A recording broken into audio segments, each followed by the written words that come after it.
Toi qui as commencé avec nous, il y a le 12e jour aujourd'hui. Et tu as fait grâce à ceux-là qui ont participé à ces programmes pendant 12 jours, 11, 10, ça dépend. Et je crois qu'aujourd'hui, comme la Bible dit, vaut mieux la fin d'une chose que son commencement. Je crois que chacun trouvera sa part. Parce que tu es celui qui rémunère même les ouvriers des dernières heures. Merci de nous choisir ce matin pour que nous soyons le canal par lequel tu vas transiter pour transmettre ta pensée à ce peuple qui est venu. Merci parce que je vais disparaître et que toi tu apparais ce que tu parles. Pas qui sonde les cœurs et les reins. Parle à ton peuple maintenant. Saint-Esprit, accompagne-nous. J'ai béni ta parole que tu as prévue pour ton peuple. Au nom puissant de Jésus-Christ. Amen. Est-ce que nous pouvons bien acclamer le Seigneur Jésus? Gloire à Jésus.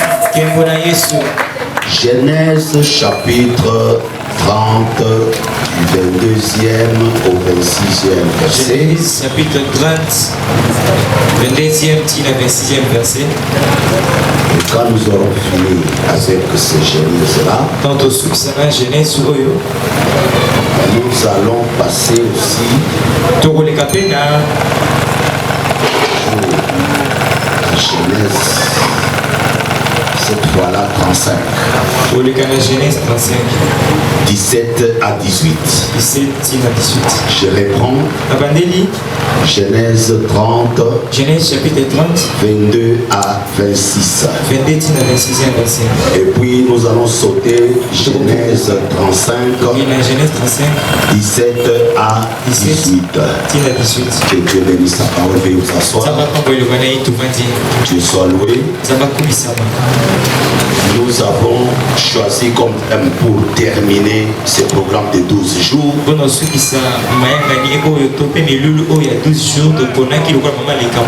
la fin de l'opprobre. C'est ça le message que Dieu donne à quelqu'un ce matin. Dieu annonce pour une personne la fin de l'opprobre.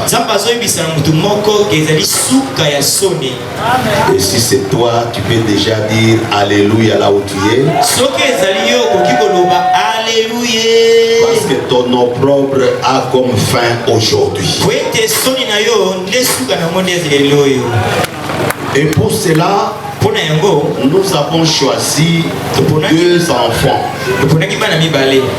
Nous avons choisi deux enfants. Et les deux enfants, ce sont aussi les tout derniers de Jacob.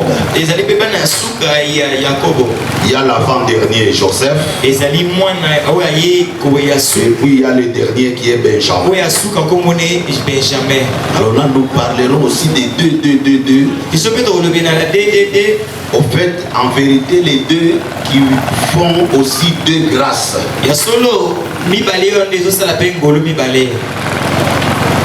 Deux font la grâce.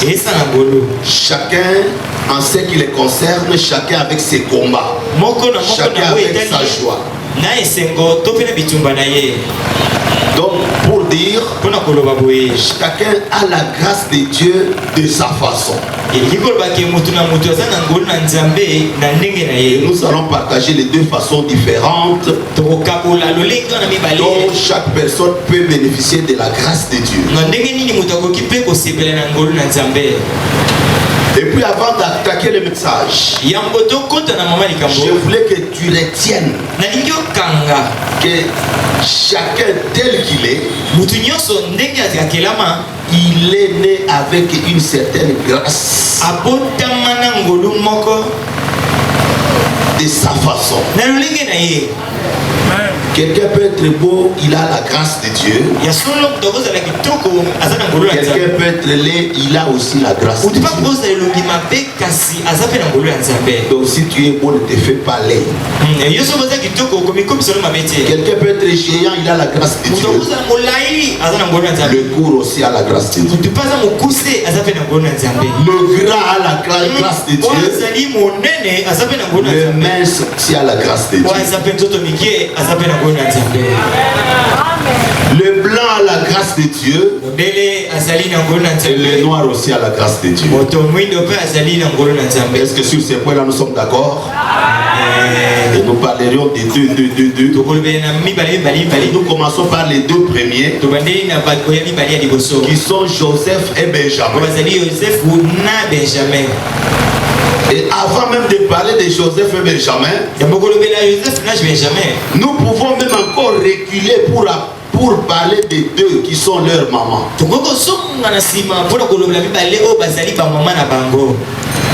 Est-ce que je peux commencer? Autorisez-moi à commencer le message. Amen. Amen. La Bible dit que Dieu se souvint de Rachel. C'est là que j'ai dit, nous allons parler des deux. Mais avant de parler de Joseph et Benjamin, je parle maintenant de leur maman. Ici, nous voyons une des mamans qui s'appelle Rachel. Sûrement deux mamans, chacun a la grâce. Mais vous allez voir la différence entre les grâces. Ici la Bible dit que Dieu se souvint de Rachel. C'est-à-dire, Dieu avait d'abord agi avec qui? Avec Léa. C'est-à-dire, Rachel était comme oubliée. Parce que le jour ici où Dieu se souvint de Rachel, si c'était un match de football, vous savez ce qu'on allait écrire comme score? 1 à 6. 1 à 6. Qui a compris 1 à 6? 1 à 6. Personne n'arrive pas là où je suis. 1 à 6, c'est-à dire quoi? 1 à 6, c'est ce jour-là où Dieu se souvint de Rachel pour lui donner un enfant, Léa en avait déjà 6. C'est pourquoi j'ai dit 1 à 6. Alléluia. Amen. Donc chacun a sa grâce et Dieu l'utilise à chaque moment selon qu'il fait grâce à qui il veut. Pendant que Léa était en train de mettre au monde, elle met du premier jusqu'au 6e. Rachel, elle n'avait aucun enfant. Jusqu'à ce que Dieu se souvienne d'elle. C'est-à-dire, Léa a sa grâce qui a fait qu'elle est en train d'évoluer. Dieu lui a donné les enfants. Ce n'était pas pour dire que Dieu avait oublié Rachel. Rachel aussi avait son moment. C'est pourquoi quand ce moment est venu, Rachel n'avait même pas besoin d'aller chercher Dieu. Elle n'avait même pas besoin de crier. Elle était assise. Et la Bible dit, Dieu s'est souvenu d'elle. Je dis à quelqu'un, la grâce de Dieu est aussi en toi. Ceux qui sont bénis sont déjà bénis, gloire au Seigneur. Mais le moment viendra où ce n'est pas toi qui iras vers Dieu, mais c'est Dieu lui-même qui viendra vers toi. Dites amen que j'insiste. Quand le moment de la grâce de Dieu pour une personne arrive, tu n'auras même pas les efforts à fournir. Vous allez voir les choses s'accomplir d'elles-mêmes. Vous allez entendre Dieu frapper à votre porte. Vous allez entendre Dieu vous dire, c'est aujourd'hui le moment aussi pour toi. Il y a aussi le moment qui arrive pour quelqu'un au milieu. Ah, dites amen que j'insiste. Dites amen que j'insiste. 1 contre 6. Quand vous voyez aussi notre soeur qui a passé son temps à prier dans l'église, L'autre a mis au monde aussi beaucoup d'enfants qui s'appelait Pénina. Mais quand le moment était arrivé où Dieu s'est souvenu de qui? Est-ce que qui connaît le nom d'un seul enfant de Pénina? Si toi, Maman Pénina avait mis au monde beaucoup d'enfants. Cite-moi un seul que tu connais. Les grands lecteurs de la Bible, ils peuvent nous donner les noms. Mais le problème c'est que ces noms-là ne sont pas connus. Donc vous pouvez avoir beaucoup de noms non connus. Mais un seul nom vient, il couvre toute la douleur. Et qui peut me donner le nom de l'enfant de Anna? C'est qui? Toute l'église connaît. Maintenant le match qui était 1 contre 6. Vous voyez qu'un être plus fort peut être même plus fort que 6. Un peut être plus fort que 6. La preuve est là que vous connaissez le nom de Samuel. Mais vous ne connaissez aucun seul nom des enfants de Pénina. Alléluia. Est-ce qu'on peut acclamer le Seigneur? Est-ce qu'on peut acclamer encore bien le Seigneur? Gloire à Jésus. C'est pourquoi quand Dieu a visité Rachel, c'est alors Rachel a dit: Seigneur, maintenant tu as enlevé mon opprobre. Elle dit: Dieu enleva mon opprobre. Donc pas qu'il croit que Dieu t'a oublié. Regarde le cas de cette femme. Le cas de Rachel. Sa avait déjà 6. Elle n'avait rien. Quand je compte 6 contre 1, j'enlève les deux de Bila et de Zippa. Il y a Zilpa.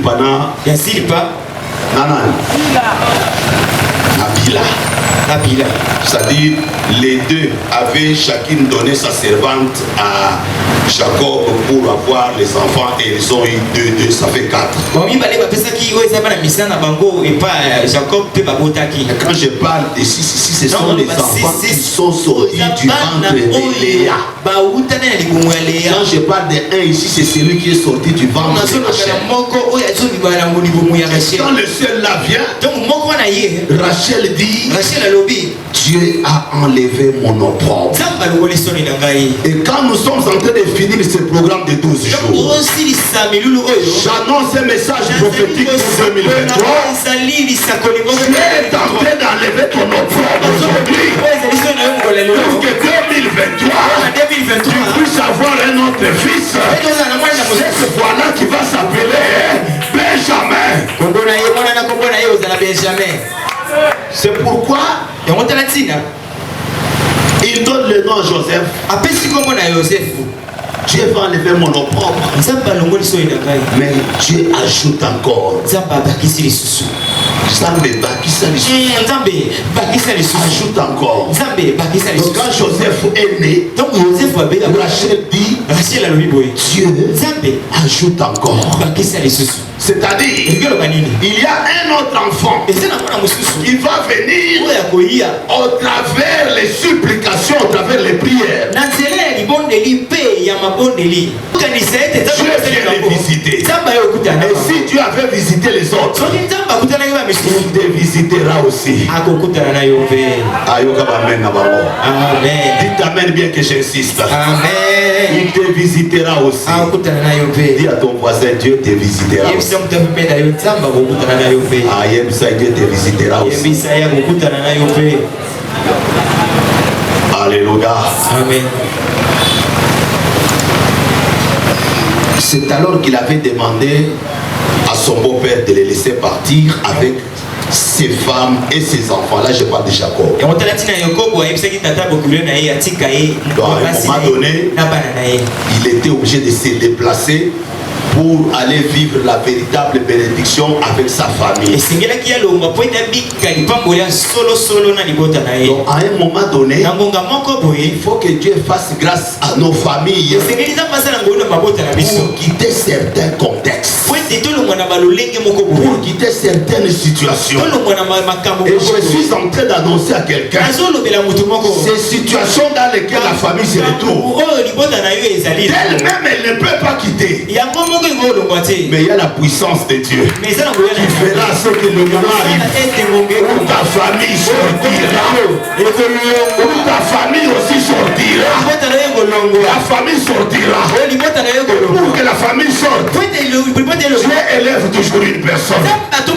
Et ce matin j'ai pris pour une personne que tu sois celle par qui Dieu va passer pour que ta famille soit élevée. Ils ont fait plus de 400 ans en Égypte.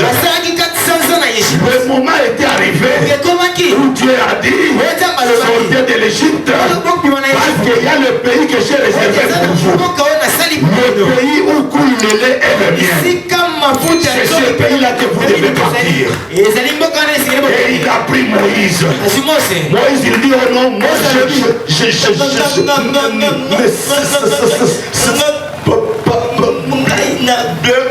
parler. Tu es dit toujours de cette façon-là que tu parles. C'est toi que je vais choisir. C'est toi qui feras sortir ce peuple de l'esclavagisme. Un jour, il choisit un petit de rien du tout. Il dit je t'ai choisi, c'est toi. Le petit dit comment moi je suis trop jeune. Moi dans ma famille c'est la plus pauvre de Manassé. Comment tu peux me choisir? J'ai dit à Gédéon, c'est toi que j'ai choisi. Parce que ta famille doit sortir de la souffrance. J'annonce pour une famille la fin de l'opprobre. J'annonce la fin de l'opprobre pour une famille. La signification de l'opprobre, c'est-à-dire, ça veut dire une grande honte publique.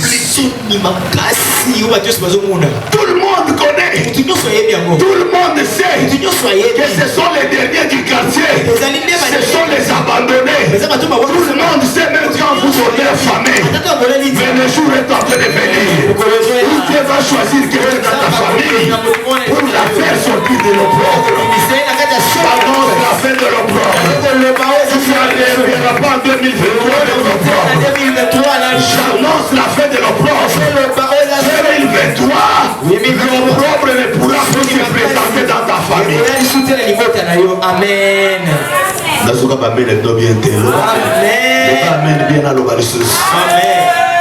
Alléluia. C'est ainsi que les deux enfants, l'un, Dieu est venu de lui-même, il a donné. Dieu va venir de lui-même, il va te secourir et il va enlever la honte. Et si on regarde en coulisses, entre les lignes, sûrement il y a aussi des choses que Dieu s'est souvenu. Ne crois pas que tout ce que tu fais pour Dieu, Dieu il oublie. Tous les biens que tu as toujours fait, le service que tu fais, il y a les anges qui sont en train de côté cela. Parce que je me suis posé la question, Dieu se souvient comme ça dans le vide. Il y a toujours quelque chose qui a précédé, que les gens ont oublié, que Rachel elle-même a oublié. Il y a des prières que toi tu as déjà oubliées. C'est pourquoi la Bible dit, vous prierez et vous passerez, et moi l'Éternel, j'exaucerai.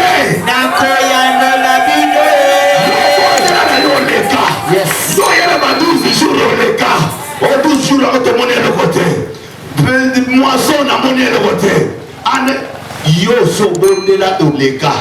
Mais Zambé aleka te Zambé akoyanola. Amen. Donc tout ce que tu fais pour Dieu, cela ne passe jamais inaperçu.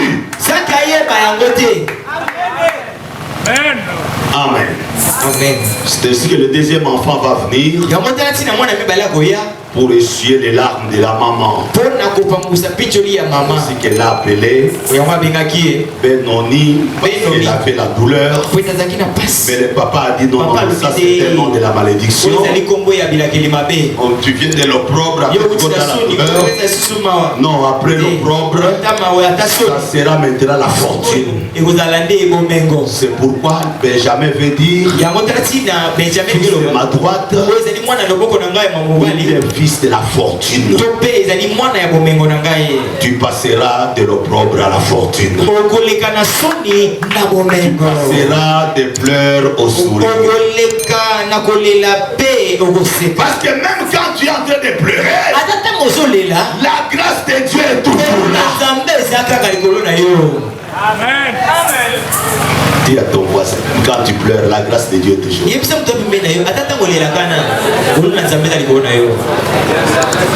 Amen. Dites Amen que nous puissions lire l'histoire des deux autres. Nous venons de parler déjà rapidement sur Léa et Rachel. Nous venons de parler sur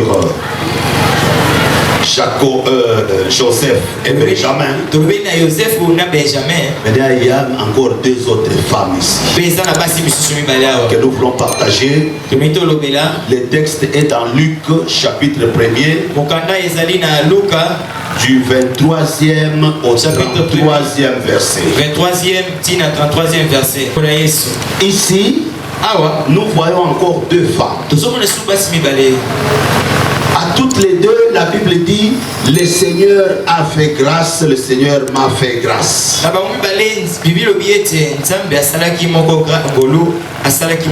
Mais regarde la différence.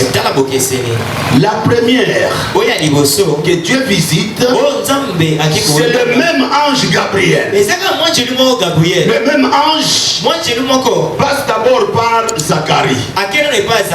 Il va dire à Zacharie, écoute, ta femme sera enceinte. Vous allez avoir un enfant merveilleux. Vous connaissez quelle a été la réaction de Zacharie. On va en parler un peu plus tard. Mais la Bible dit, quelques temps après, que l'ange soit passé, elle est devenue réellement enceinte. Donc quand Dieu parle, c'est une sémence qui entre. Et quand la sémence entre, d'office tu es enceinte. Et le moment va arriver où tu vas accoucher.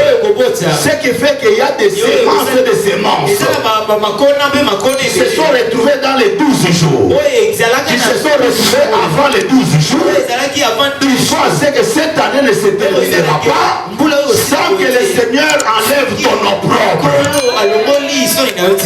Donc toutes les sémences que tu as toujours écoutées, il y en a celles qui vont amener à la fin de cette année l'annulation de ton opprobre pour que cette fois-là tu puisses avoir un autre fils qui sera le fils de la promesse, qui sera le fils de la fortune. Alors Élisabeth est visitée. Elle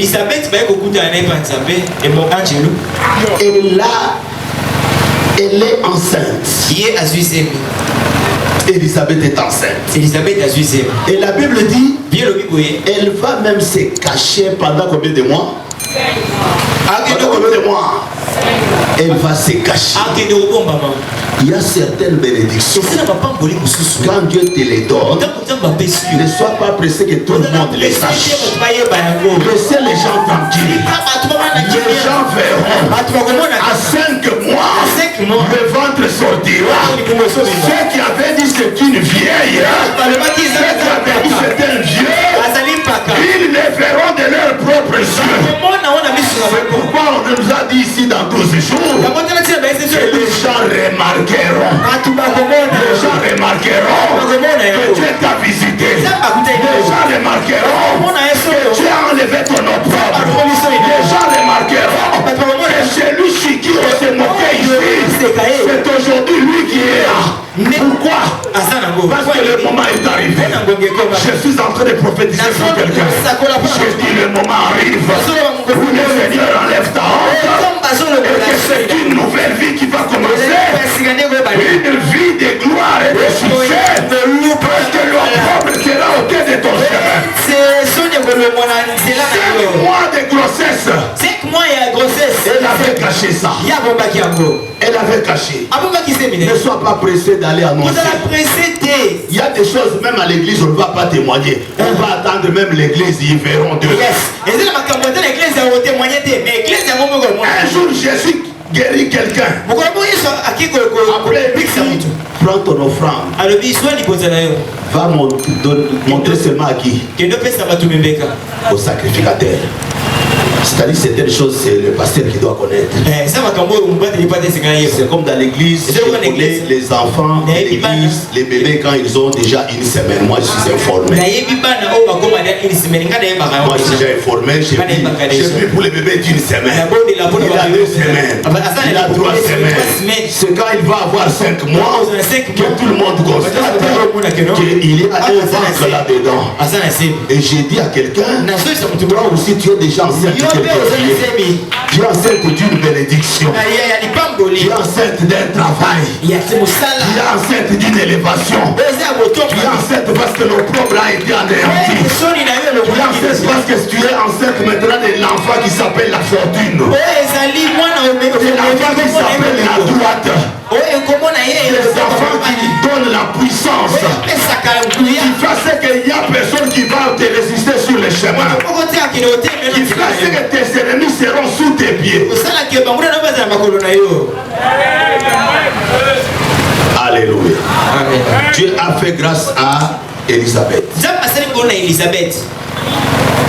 6 mois après. Qu'est-ce qui se passe? La Bible dit que le même ange Gabriel va visiter aussi Marie. Marie, la mère de Jésus. Il lui parle de la même façon. Je te salue Marie. Dieu t'a fait une grâce. Marie troublée.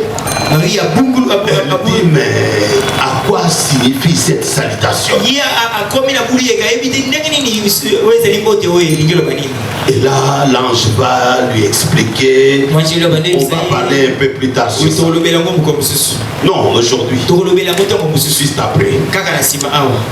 Maintenant, voyez la différence entre les deux. Est-ce que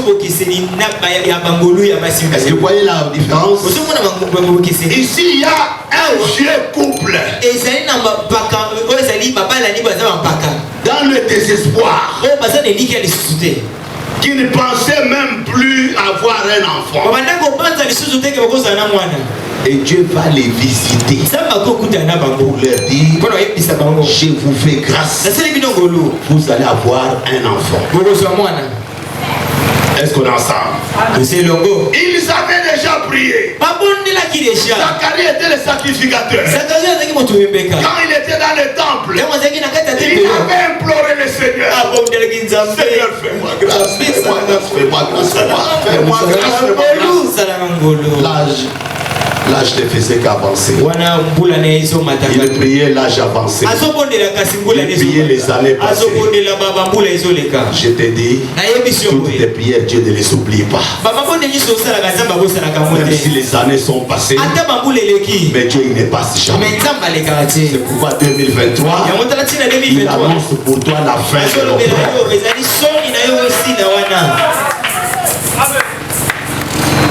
Ils avaient prié pour en faire avoir un enfant.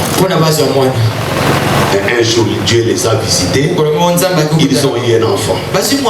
Mais regardez la différence avec Marie. Marie, une fiancée vierge. Non mariée. À moins que ça nous scandalise comme une sœur. Une sœur qui me vient en tête, elle est en Europe maintenant. Un jour, comme nous écrivons là, écrivez les requêtes, on va prier. Nous voyons la requête d'une sœur célibataire. Tout ce monde a besoin requête de comment si à balana noté. Qui écrit je suis en train de prier Dieu qu'il me bénisse avec un enfant. Alléluia. Amen. Alors ça nous avait scandalisé à l'époque. Nous avons appelé la sœur. Comment toi célibataire, au lieu de le mariage, toi tu demandes l'enfant. Oh papa, je vois que le mariage traîne, l'âge avance. Je préfère déjà avoir un enfant et quand le mariage viendra là, il viendra me trouver avec mon enfant. Alléluia. Ne faites pas ça chez vous. Un célibataire, une célibataire, tu n'as pas le droit de demander un enfant. Demande d'abord le mariage. Et quand Dieu va donner le mariage, c'est là que tu vas demander l'enfant. Je pense que Marie était parmi les jeunes filles bien éduquées. Elle ne pouvait pas demander un enfant. Mais regarde l'ange. Laisse toutes les personnes qui ont besoin des enfants. L'ange va suivre celle qui n'avait même pas besoin de l'enfant. Celle qui n'avait même pas demandé l'enfant. C'est celle-là que l'ange va suivre. Alléluia. Amen. Pendant que là-bas l'enfant était reçu au travers les prières. C'est une grâce. Ici, celle qui ne demandait pas, Dieu va la visiter pour lui donner un enfant. Toi tu es dans quelle catégorie? Quelle que soit la catégorie dans laquelle tu es, ce que je peux confirmer, tel que tu es, la grâce de Dieu est en toi. Le moment venu, Dieu te visitera. Dieu sera capable même de laisser les gens qui ont besoin du travail. Il vient vers toi. Parce que c'est une grâce qu'il avait déjà mise en toi. Amen.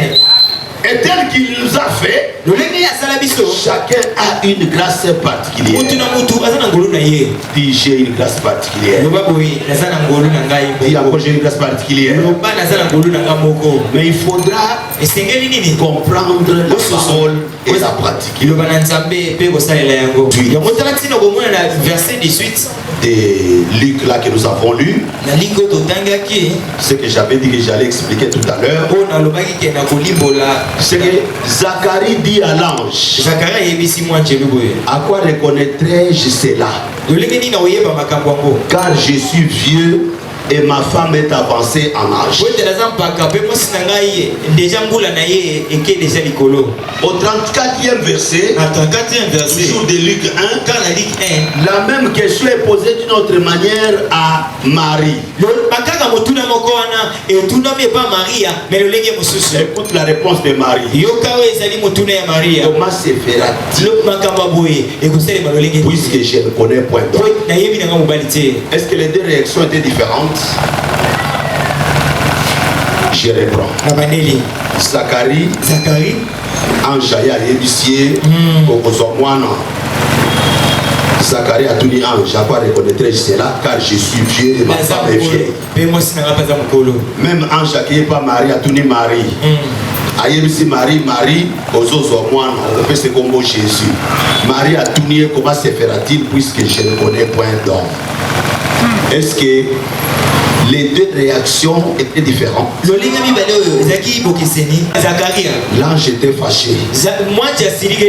L'ange lui dit, comment tu peux poser une pareille question?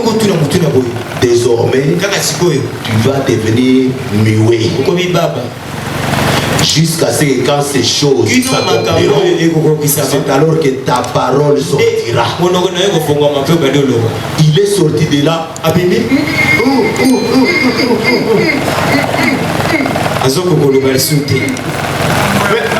Papa Lobate. Et il a parlé avec les signes pendant tout le temps de la grossesse. Alléluia. Pourquoi? Pour la nini? Un sacrificateur, quelqu'un qui est censé connaître la parole, l'enseigner chez les autres et la pratiquer. Comment il peut douter de la parole qui vient de Dieu? Lui qui connaît que la parole dit, tout est possible à Dieu. Tout est possible à Dieu. Et Dieu est capable d'ôter mon opprobre. La famille avait déclaré que toi tu n'avanceras pas, avec Dieu leur déclaration peuvent être annulées. Vous avez mis la mort, qui est capable de mettre la vie. Vous avez mis la maladie, Dieu est capable de mettre la guérison. Même la maladie que les médecins ont taxée d'incurable, Dieu est capable de la guérir.